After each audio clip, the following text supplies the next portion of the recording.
Dance in the 1700s up to 1830. The 1700s and early 1800s were a major time for Reformation in Europe. This was reflected in the world of ballet, which changed in its subject matter, style, and form.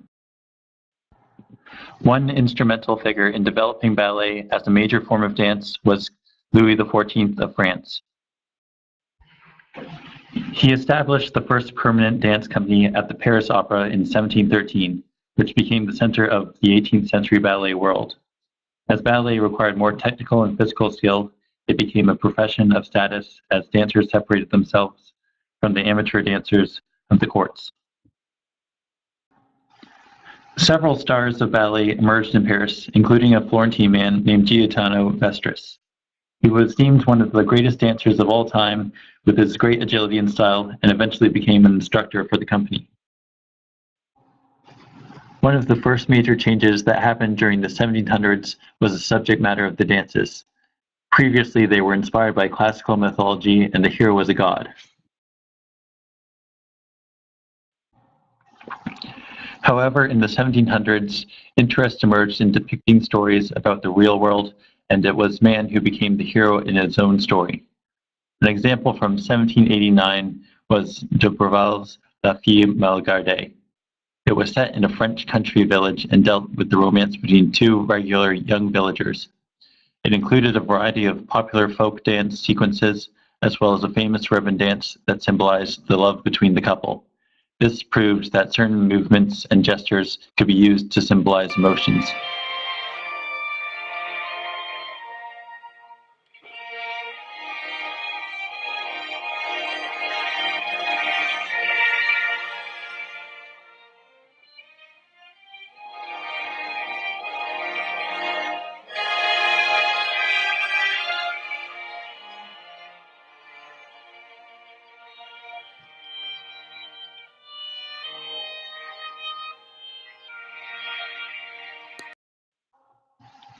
The human form became an icon, and ballet was seen as an art form by itself.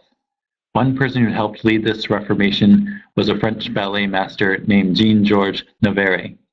He introduced the concept of ballet d'action, where the songs and words were discarded, and the dance became the sole way of telling a story. One way in which the actions of the dancers could be highlighted was by changing their costumes. Navarre encouraged them to discard the masks, wigs, and heavy garments that had been common in the courtyard dances, and lighten their dress so that the human form and its actions could become the focus of a performance. Dance alone could be its own art form and act as its own narrative. Navarre toured Europe with his guidelines, letters on dancing, and spread the new ballet.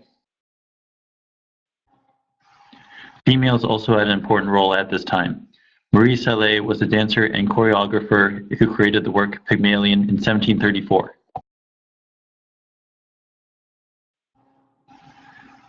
Marie-Anne de Coupis was the first dancer to wear slippers that enabled her to leap and move freely.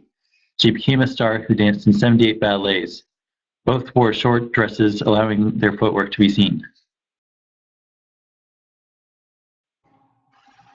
By the early 1800s, the Romantic period was influencing European art and culture. People focused on the spiritual and emotional side of life rather than the scientific and realistic. Sometimes this involved creating stories of fantasy and escape from reality.